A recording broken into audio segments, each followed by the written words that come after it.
Hari Om. We are studying Srimad Bhagavad Gita, Chapter 2, Sankhya Yoga, Sloka 28 to 30.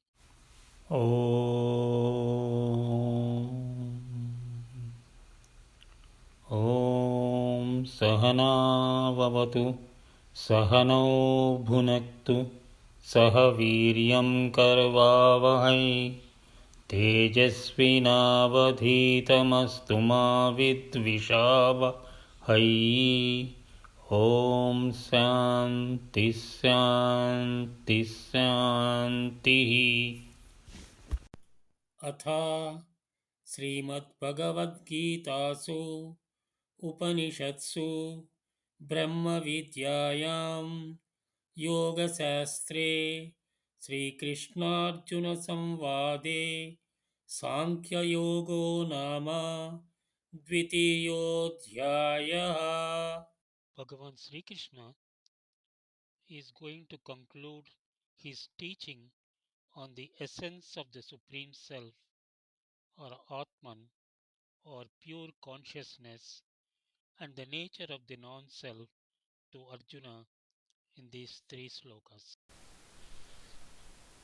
Sloka 28 अव्यक्तादीनि भूतानि व्यक्तमध्यानि भारत अव्यक्तनिधनान्येव तत्र का परिदेवना.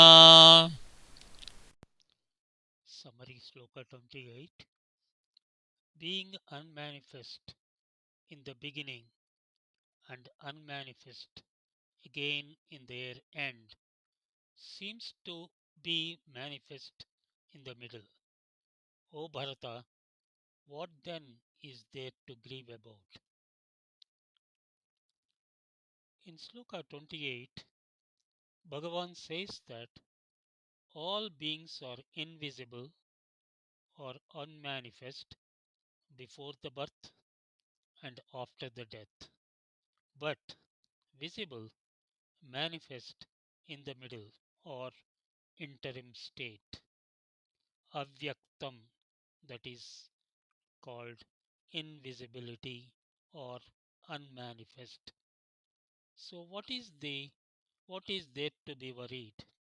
Here Bhagavan is bringing the concept of Srishti, that is creation, Sthiti, maintenance, and Laya, dissolution of the entire universe. The entire universe is made up of five elements, which we have already learned, and I am going to repeat it. They are space, air, fire, water, and earth. That is the power of Brahman or Paramatma. It means that all these five elements do emerge from Paramatma or Brahman. It is stated that from the space, air is generated. From air, fire is generated. From fire, water is generated. From water, earth becomes manifested. Body of the living being are made up of all these five elements, which takes the course of unmanifestation to manifestations for time period and then becomes unmanifested again. Swami Chinmayananda in his commentary states that unmanifestation to manifestation in this universe takes in the form of law of causation. The world of effects arise from world of causes. Many times effects are seen, that is manifested, and cause may be unknown, unmanifested. This process is understood as unmanifestation of jiva before the birth and after the death of an individual. In the middle, manifestation happens by the birth of an individual with his or her own personality for a specific period of time. Swami Nikhilananda gives an example of beings and objects in a dream world or in the unmanifested unmanifested form. They only appear in the dream, that is manifest in the dream, and disappear once an individual enters the waking world. How true it is. Sri Kupa Viswanatha Sarma in his discourse states that where did these five elements come from? Where these five elements are going back? We don't know. He states that it is coming from God and will merge into God. What is there always? The Supreme Self, Paramatma Swarupa. Then why to grieve? Sloka 29. आश्चर्यवत् पश्यति कश्चिदेनम् आश्चर्यवद्वदति तथैव चान्यः आश्चर्यवच्छेनमन्यः शृणोति श्रुत्वा वेनं वेद न चैव कश्चित्. Summary Sloka 29. Some rare few who realizes the truth, that is self, see it as a wonder. They speak of it as wonder. It is heard as a wonder. It is a wonder that some don't know even when they were taught. Bhagawan Sri Krishna in Sloka 29 says that the seeing, speaking, listening, and hearing of the nature of the self is a wonder. Only realized masters know how wonderful it is to recognize the true nature of the self and staying in the super ecstasy of the self. The Jivatma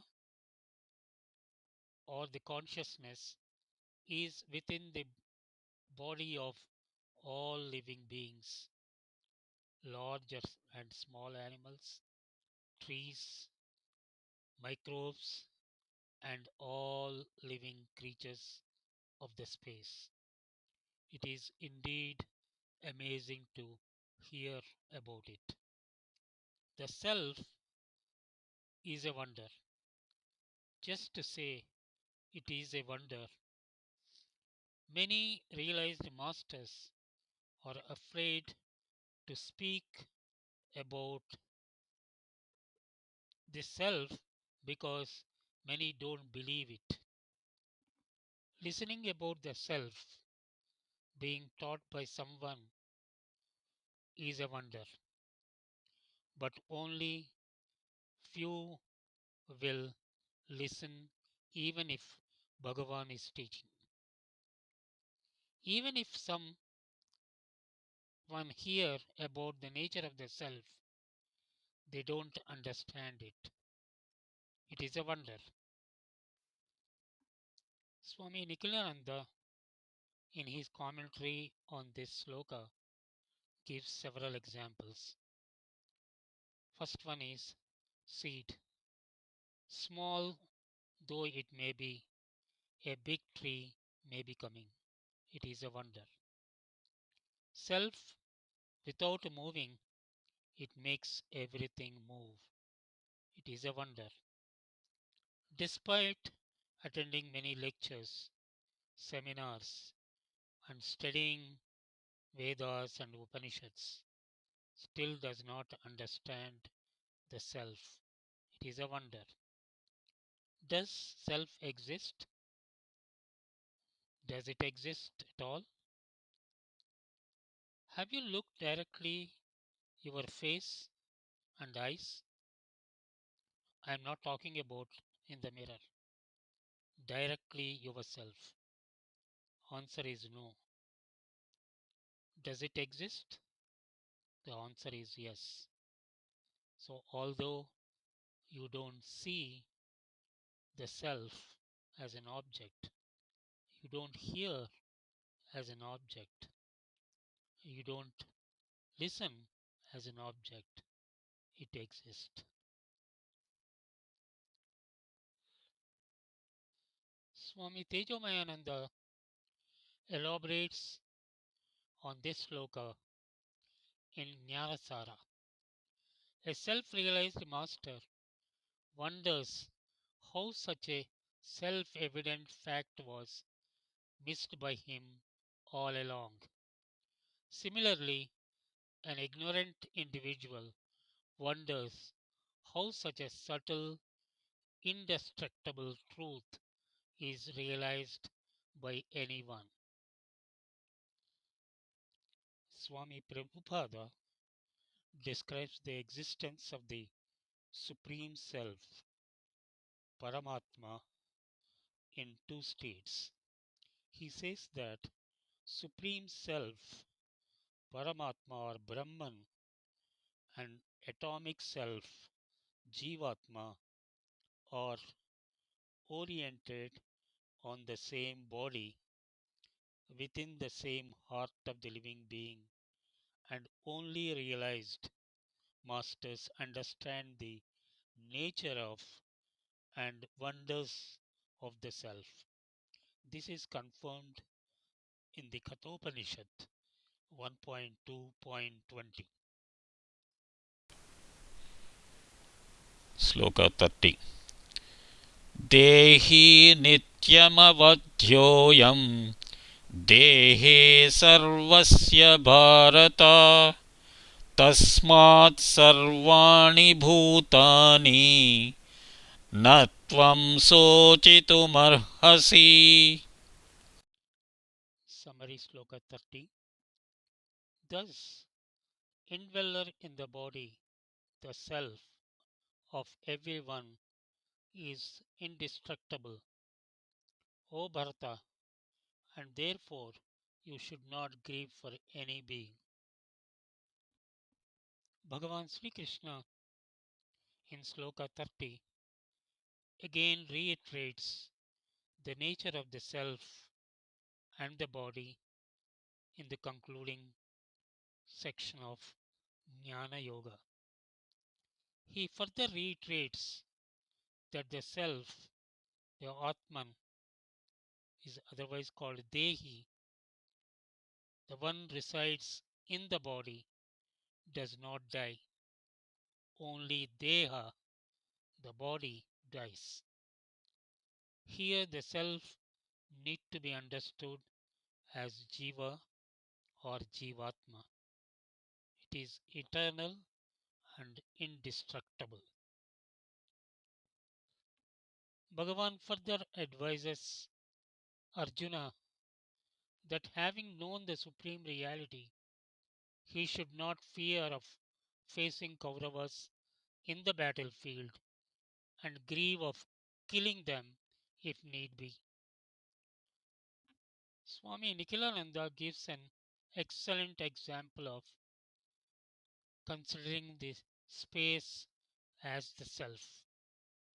Assume you bought a piece of land to build a house. Land has space, and plan as well as boundaries were marked for bedrooms, kitchen, living room, and bathrooms. Though marked, the space is same in all the rooms.